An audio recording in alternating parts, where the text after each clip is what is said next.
हाय नमस्ते। दीपिका के गार्डन में आप सबका स्वागत है। नए वीडियो के साथ मैं फिर हाजिर हूँ आप सबके बीच में। विंटर आ रहा है और हम सब तैयारी कर रहे हैं अपने विंटर के गार्डन की। सबसे इम्पोर्टेंट चीज़ जो इस वक्त करनी है, अक्टूबर का महीना शुरू हो गया है और इस वक्त हमें तैयारी करनी है फूलों के पौधों की। सब्जियां लगा रहे हैं या फिर आप अपने गार्डन में बहुत सारे रंग बिखेरना चाहते हैं, तो इन सर्दियों में ठंडे मौसम में उगने वाले कुछ खास फूलों को अपने गार्डन में ऐड करके आप इस वक्त सर्दियों का दोगुना मज़ा ले सकते हैं। मैं सभी विंटर के फूलों को, विंटर में एक बहुत बड़ी रेंज है फूलों की, जो भी आप उगाना चाहते हैं आप उगा सकते हैं। मैंने बहुत सारे फूलों को बीज से ही उगाया है, उनके डिटेल वीडियोज़ हैं मेरे चैनल पर। आप उनको देखकर सीख सकते हैं कि कैसे आप उन फूलों को अपने गार्डन में इस सर्दियों में ऐड कर सकते हैं। तो चलिए मैं एक एक करके सबका नाम भी आपको बताऊंगी और साथ में बताऊंगी केयर टिप्स, उन पौधों को, उन फूलों को कैसे मेंटेन करना है। तो वीडियो के एंड तक जरूर बने रहें। सर्दियों के दौरान फूलों को लगाने के कई रीज़न हैं। सबसे पहला रीज़न उन लोगों के लिए जो लोग सब्जियाँ उगाते हैं। आप सब्जियाँ उगा रहे हैं तो कीड़े भी आएंगे और उनको बचाना भी है। कुछ फूल ऐसे होते हैं जो इन कीड़ों को अपने ऊपर ले लेते हैं और आपकी सब्जियां बची रहती हैं। पॉलिनेटर्स को बुलाने का काम करते हैं फूल। गार्डन में कलर आ जाता है फूलों से, तो इस वजह से भी फूल लगाए जाते हैं। और सर्दियों के दौरान बहुत ठंडा होता है एनवायरनमेंट, और ऐसे में जब आपके गार्डन में बहुत सारे रंगों के फूल होते हैं जो कि स्पेशली सिर्फ विंटर में खिलते हैं ठंड होने के बावजूद, तो आपका मूड भी बहुत अच्छा हो जाता है। तो ऐसा मत सोचिएगा कि क्यों लगाना है फूल, ये सोचिएगा कि ज़रूर लगाना है हमें फूल। यहाँ मैं आपको एक बात बताना चाहती हूँ कि मेरे चैनल पे आपको फूलों से उगाने लायक बहुत सारे वीडियो मिलेंगे। सीड कैसे लगाना है, पूरे विंटर के दौरान उनकी केयर कैसी करनी है, शिफ्टिंग से पहले पहले तक की सारी स्टेजेस। और कुछ फूल ऐसे हैं जिनको मैंने शुरू से ही बीज से लगाकर पूरे डिटेल वीडियो डाले हैं, क्योंकि मैं हमेशा बीज से ही सारे फूल उगाती हूँ। तो कैसे कौन से फूल उगाने हैं, क्या ध्यान रखना है, ये सब कुछ अगर आप वो वीडियो देखना चाहते हैं, मैं डिस्क्रिप्शन में सबकी लिंक ऐड कर दूंगी, तो आप एक एक वीडियो देखकर बहुत इजीली सब सीख जाएंगे। बीज लगाने के लिए कुछ प्रिपरेशन आपको करनी पड़ेगी। सीडलिंग ट्रेस का इंतजाम करना पड़ेगा या फिर रेक्टेंगल शेप के कंटेनर्स। इसके लिए आप आपके घर में मौजूद कंटेनर भी यूज़ कर सकते हैं, जो भी आपके पास मौजूद हो। सबसे इंपॉर्टेंट और इंटरेस्टिंग स्टेप्स लेना है। कैसे लगाएंगे आप बीज और किस मीडिया में? कोकोपीट और थोड़ा सा कंपोस्ट। अगर आपने कोकोपीट लिया है एक भाग, तो उसका आधा भाग थोड़ा कंपोस्ट ले लीजिए, इसे मिक्स कर लीजिए, थोड़ी सी नीम खली मिला दीजिए और इस मीडिया में आप अपने बीज लगाएंगे। बीज लगाने के लिए सीडलिंग ट्रे लीजिएगा, जो बीज आप उठाकर एक एक रख सकते हैं। ऐसे बीजों के लिए सीडलिंग ट्रे लीजिएगा। और जो बहुत बारीक साइज़ के होते हैं जिन्हें हम एक साथ डालते हैं फूलों के बीज, उनके लिए रेक्टेंगल शेप के कंटेनर यूज़ कीजिएगा। मैं इसके लिए मेरे घर पर जो फूड आइटम आता है, जो हम ऑनलाइन मंगाते हैं, उसमें जो रेक्टेंगल शेप के कंटेनर्स आते हैं, मैं उसका यूज़ करती हूँ, क्योंकि वो एक ट्रे जैसे होते हैं, डेप्थ बहुत ज़्यादा नहीं होती और सारे सीड उसके ऊपर स्प्रेड हो जाते हैं। तो ऐसे कंटेनर आपको भी लेना है। सीड लगाना है, कोकोपीट से कंटेनर को फिल कीजिए। बीज कितनी गहराई में लगाना है? जितने साइज़ का आपका बीज है उसकी दोगुनी गहराई में हमें उसे लगाना होता है। तो ये समझ लीजिए, आपको गहराई में लगाना ही नहीं है, आपको बस अच्छे से कोकोपीट को फिल करके सीड्स को ऊपर रख देना है और उसके ऊपर हल्का हल्का कोकोपीट स्प्रेड कर देना है। दबाना नहीं है। ध्यान ये रखना है कि आपके कोकोपीट में कॉयर का पोर्शन कम हो। अगर कॉयर पोर्शन होगा तो उसे हाथ से अलग कर लीजिएगा, ये बीज को बाहर नहीं आने देता है। अगर आपने ऊपर सतह बना दी और कॉयर पोर्शन आपके कोकोपीट में ज़्यादा है, तो ये आपकी सीडलिंग को बाहर नहीं आने देगा, बहुत ज़्यादा प्रेशर आ जाएगा सीडलिंग के ऊपर।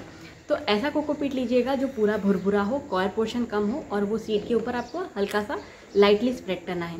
अब इम्पॉर्टेंट होता है वाटरिंग का।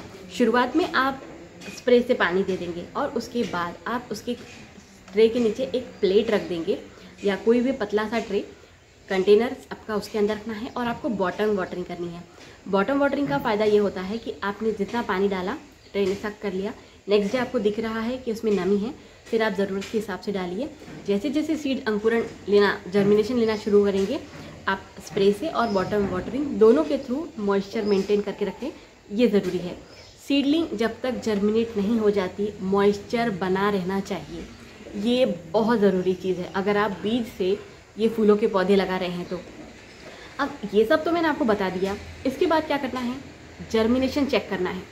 कई बार ऐसा होता है कि कुछ सीड्स किसी भी रीज़न से, चाहे वो गल जाएं या नहीं जर्मिनेट हो पाए, ह्यूमिडिटी बराबर ना हो तो नहीं हो पाते, या फिर कोई सीड्स बहुत पुराने होते हैं तो जर्मिनेट नहीं होते हैं। सिंपली 7 से 8 दिनों के अंदर ये जर्मिनेट हो जाते हैं। अगर इस दौरान आपके सीड जर्मिनेट नहीं हुए हैं तो आपको दूसरा बैच तुरंत डालना है, क्योंकि आपके पास सिर्फ अक्टूबर का टाइम है। आप चाहे नए बीज परचेस कर लें या आप दूसरा बैच डाल दें, ताकि आपके पास अक्टूबर एंड होने तक सीडलिंग रेडी रहे। ये आपको बहुत ज़रूरी है ध्यान रखना। सीडलिंग जैसे ही जर्मिनेट हो जाती है, शुरुआत के 2 से 3 दिन तक उसके ऊपर धूप ना पड़े तो कोई बात नहीं, पर उसके बाद जैसे ही जर्मिनेशन शुरू हुआ आपको अपना कंटेनर धूप में रखना है, ताकि उनका पूरा ग्रोथ शुरू हो जाए। इस दौरान एक बार नीम ऑयल का स्प्रे लिक्विड सॉल्यूशन बनाकर अपनी सीडलिंग्स पर स्प्रे ज़रूर कीजिए, क्योंकि छोटे छोटे फ्लाइज वगैरह इसी टाइम पर अपने एग्स उन सीडलिंग्स के ऊपर रख देते हैं, उनका अटैक होता है और कई बार हमारी सीडलिंग ख़राब हो जाती है। तो ये आपको ध्यान रखना है, क्योंकि अभी पूरी तरह सर्दियाँ नहीं आई हैं तो फ्लाइज होंगी ही। तो बस नीम ऑयल का हल्का स्प्रे कर दीजिए, ताकि उसके ऊपर कोई भी इंसेक्ट ना आ पाए और आपकी सीडलिंग हेल्दी रहे। कोई भी सीडलिंग जब 5 से 6 पत्तों में डेवलप हो जाती है, उसके बाद आप उसको जहां आप लगाना चाहते हैं वहां शिफ्ट कर सकते हैं। अब सर्दियों में आप मीडियम साइज़ के गमले से लेकर बड़े साइज़ के गमले सभी में ये पौधे लगा सकते हैं। ऐसा कोई ज़रूरी रूल नहीं है कि बड़े साइज़ के गमले लेने हैं या बिल्कुल छोटे। मीडियम साइज़ का जो इतना साइज़ का गमला होता है ना, उसमें भी ये फूलों के पौधे बहुत ईजीली ग्रो कर जाते हैं। मैं अपने पौधे एग्जिस्टिंग सभी कंटेनर्स के साथ ग्रो करती हूँ विथ लिटिल कंटेनर्स। मतलब जो मेरे बड़े बड़े फ्रूट प्लांट्स वगैरह लगे हुए हैं, उनकी जो स्पेस खाली होती है मैं उनको भी कवर कर देती हूँ। मल्चिंग भी हो जाती है और कलरफुल दिखता है पॉट। चारों तरफ फूल लगाने के लिए मुझे स्पेस मिल जाती है। तो ऐसा ज़रूरी नहीं है कि आप बड़े ही कंटेनर लेंगे या बहुत छोटे ही लेंगे। आप अपनी सुविधा के अनुसार कंटेनर का चुनाव करके उसमें अपने पौधे शिफ्ट कर सकते हैं। सर्दियों के इन पौधों के पीछे कुछ केयर भी करना होगा। पहला तो आपने उनको ग्रो किया, शिफ्ट किया, पर इस दौरान पेस्ट अटैक ना हो, इस बात का आपको ध्यान रखना है। वाटरिंग बहुत देखभाल करके करनी है। मतलब मिट्टी में नमी बनी है, सर्दियों में बहुत कम पानी देने की ज़रूरत पड़ती है, क्योंकि पानी नहीं उड़ता, तो पानी की ज़रूरत है तभी पौधे को पानी दीजिए। ज़रूरी नहीं है कि आप पूरे पौधे को नहलाएं। कुछ पौधे ऐसे होते हैं जिनके फूल पानी गिरने की वजह से ख़राब हो जाते हैं, तो आप उनकी मिट्टी में गमले में पानी दीजिए और उन्हें हेल्दी रखिए। आप इस दौरान स्प्रे करते रहेंगे नीम ऑयल का लिक्विड सॉल्यूशन बनाकर, ताकि उनके ऊपर कोई पेस्ट अटैक ना हो। पूरी धूप में उन्हें रखेंगे। और हाँ, कुछ पत्ते ख़राब हो रहे हैं या फ्लावरिंग होना शुरू हो गई है और फ्लावरिंग सूख रही है, तो आपको करनी है डेड हेडिंग। मतलब सूखे फूलों को तोड़ते रहिए, पिंचिंग करते रहिए। इस तरीके से आप अपने पौधे को इसकी केयर भी कर पाएंगे और उसको विंटर के लिए रेडी भी कर पाएंगे। ये केयर का पोर्शन हो जाता है विंटर के फूलों का। अब मैं बात करती हूँ सबसे इम्पॉर्टेंट पार्ट की कौन कौन से फूल हमें लगाना है। देखिए, फ्लॉक्स, डायंथस, पिटूनिया, कैलेंडुला, गजानिया, उसके बाद फ्लॉक्स में भी 2 वैरायटी आती है, और नस्टेशियम, पेंजी, वॉयला, बहुत सारी वैरायटी है विंटर में। आप जो लगाना चाहते हैं, सबसे इंपॉर्टेंट चीज़ लगाना मत भूलिएगा, वो है मैरीगोल्ड, गेंदा, जो सबसे ज़रूरी है। एटलीस्ट वेजिटेबल लगाने वालों के लिए तो बहुत इंपॉर्टेंट है। मैं अपने इस वीडियो से क्वेश्चन आंसर सीजन शुरू कर रही हूँ। हर वीडियो में एक सवाल पूछूंगी, उसका जो आंसर देगा उन सभी के नाम मैं अपने अगले वीडियो में ऐड करूँगी। देखती हूँ आप लोगों में से किस किस को कितनी डीपली गार्डनिंग का नॉलेज है। तो आज का सवाल है, एक ऐसा फूल का पौधा जो सिर्फ खिड़की के पास रखने पर फूल देता है, विंटर के दौरान स्पेशली खिलता है, जो अप्रैल और मार्च तक खिलता रहता है, और ये बहुत डेलिकेट भी है। बताइए ऐसे फूल का नाम जो घर के अंदर खिड़की के पास रखी हुई रोशनी में बहुत इजीली ग्रो होता है और बहुत खूबसूरत दिखता है। नाम जो भी बताएंगे, अपना पूरा नाम, पता, शहर का नाम ज़रूर बताइएगा अपने कमेंट में। और अब हम वीडियो को कंटिन्यू करते हैं। तो मैंने कहा कि बहुत सारी वैरायटी होती है फूलों की बीज से उगाने की। मैं सभी फूलों को बीज से उगाती हूँ।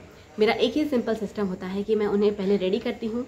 नीम ऑयल का स्प्रे तब तक करती हूँ जब तक मेरे यहाँ पूरा कोल्ड वेदर नहीं आ जाता, क्योंकि एक बार ठंडक सेट हो जाने के बाद ना पेस्ट अटैक कम हो जाता है, बहुत कम। ठंड की वजह से बहुत कीड़े रुक जाते हैं, पर फिर भी शुरुआती प्रिकॉशन लेना बहुत ज़रूरी है।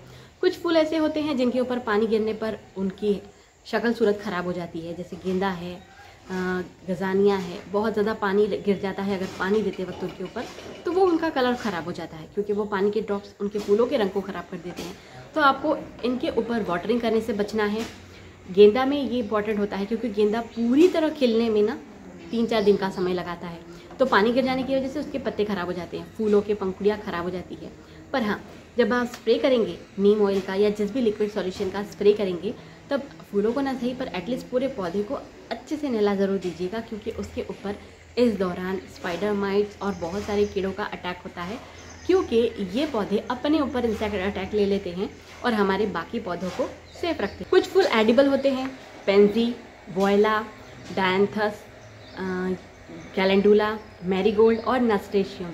इनके फूल खाने में यूज़ होते हैं, क्योंकि अगर आप सर्च करेंगे तो ये एडिबल फ्लावर्स हैं। क्रिसैंथेमम भी आप इनको अपने सैलेड्स में डेकोरेशन के लिए यूज़ कर सकते हैं और ये आपकी क्रॉप को, आपकी वेजिटेबल्स को भी सेव करने का काम करती हैं। फ्लॉक्स में 2 वैरायटी आती है, ट्विंकल स्टार और सिंपल फ्लॉक्स। मैंने फ्लॉक्स को वर्टिकल एक कंटेनर में साइड से ग्रो किया और वो गुच्छों में बहुत हेल्दी तरीके से ग्रो हो चुका है। तो आप इस तरीके के मेथड्स को भी अपना सकते हैं। आप वर्टिकल भी ग्रो कर सकते हैं, आप हैंगिंग में भी ग्रो कर सकते हैं और आप कंटेनर में भी ग्रो कर सकते हैं। गजानिया ग्राउंड कवरिंग करता है, आप जहाँ लगाएंगे वहाँ उसके छोटे छोटे पौधे बनते जाएंगे और धीरे धीरे उस पूरे पैच को वो कवर कर देता है। वर्बीना भी हैंगिंग में ग्रो होता है, वर्टिकली भी ग्रो होता है और हैंगिंग में भी ग्रो होता है। कैलेंडुला सिंगल प्लांट है, आप जितना उसका फ्लावर का पिंच करते जाएंगे उसमें और स्टेम और ज़्यादा फ्लावर आएंगे। डेड हेडिंग एक बहुत इंपॉर्टेंट चीज़ है पूरे विंटर के दौरान ज़्यादा फूल लेने की। हमारे यहाँ हार्श विंटर नहीं होता तो मैं जीनिया, विनका और मिनी सनफ्लावर भी उगाती हूँ इस दौरान, क्योंकि हमारे यहाँ सर्दियों के दौरान धूप बहुत अच्छी होती है। तो अगर आपके भी एरिया में हार्श विंटर नहीं है तो आप इन फूलों के भी बीज से नए पौधे बनाकर ट्राई कर सकते हैं। जेरेनियम के पौधे में बहुत ही तीखी तेज़ खुशबू होती है जो बहुत अच्छी लगती है और ये भी पेस्ट अटैक को रोकता है। जेरेनियम एक प्लांट की तरह ग्रो होता है, गुच्छों में फूल आते हैं और ये पौधा इसके खूबसूरत फूल के साथ साथ उसके खूबसूरत गोलाकार पत्तों के लिए भी बहुत पसंद किया जाता है। गेलाडिया भी बंच की तरह ग्रो होता है। गेलाडिया पौधा एक बार ग्रो होगा, उसके बाद 2-3 फूल आने के बाद धीरे धीरे ऑटोमेटिक वो बुशी होता जाएगा। अब जितना फूल पुराने होते काटते जाएंगे वो और घना होते जाएगा। किसी भी जगह को, एरिया को पूरा कवर करने के लिए गेलाडिया बहुत खूबसूरत लगता है। पूरा उसका फूलों से स्प्रेड हो जाता है। वो जहाँ आप ज़मीन में लगाओ या गमले में लगाओ वो पूरे हिस्से को घेर लेता है, क्योंकि धीरे धीरे वो उसका बंच तैयार होने लग जाता है। वेनेडियम, डिमॉर्फोटिका और ऑस्ट्रोपर्मम ये डेजी टाइप के फैमिली के पौधे हैं और डेजी ये भी जब ग्रो होते हैं तब गेलाडिया की तरह ही 2-3 फूलों से शुरुआत होती है, धीरे धीरे प्लांट पूरा बुशी हो जाता है। इनके फूल ज़्यादा दिनों तक पौधे पर रहते हैं और जैसे जैसे आप इसकी डेड हेडिंग करते जाएंगे ये बहुत ज़्यादा फ्लावरिंग करते हैं। पीक विंटर में ये सबसे ज़्यादा खूबसूरत लगते हैं क्योंकि इनके फूल गुच्छों की तरह आते हैं। सर्दियों का एक और ख़ास फूल जिसे अक्सर बुके में और बालों में जो हेयर स्टाइल होती है उसके लिए वगैरह यूज़ किया जाता है, जिप्सोफिला। वाइट कलर के ये फूल बहुत प्यारे लगते हैं, बहुत दिनों तक चलते हैं। जैसे ड्राई कर लेंगे ना तो बहुत दिनों तक चलते हैं और फ्रेश रहते हैं तब भी बहुत दिनों तक ग्रो होते हैं अपने गार्डन में। तो जिप्सोफिला को भी आप ऐड कर सकते हैं। इसके सीड्स बहुत बारीक होते हैं, तो इसको लगाने के लिए आप रेक्टेंगल शेप का कंटेनर लीजिएगा। आप उसका एक एक सीड नहीं लगा पाएंगे क्योंकि वो उठाने में, मतलब सीड कंटेनर में रखने में थोड़ा सा ट्रिकी हो जाएगा। इसके बाद आता है इम्पेशंस। आपको मालूम है इम्पेशंस को सीड से उगाना सबसे इंटरेस्टिंग है। ये पौधा बहुत खूबसूरती से ग्रो होता है, एकदम छोटे छोटे सीड्स होते हैं उसके मूली के बीज के जैसे। आप इसे ग्रो करेंगे, कुछ ही दिनों में ये पौधा आपका पूरा गमला कवर कर लेगा। इम्पेशंस का मेरा पूरा डिटेल वीडियो है, आप देखेंगे। बहुत खूबसूरत लगते हैं उसके फूल और हरे पत्तों के साथ वो पूरा गमला कवर कर लेते हैं, ऐसे ढक लेते हैं और ये पूरी विंटर खिलता है, मार्च तक बना हुआ रहता है। धीरे धीरे जैसे गर्मी बढ़ती है धीरे धीरे वो डेड होना शुरू होता है, लंबे समय तक बना रहता है इम्पेशंस।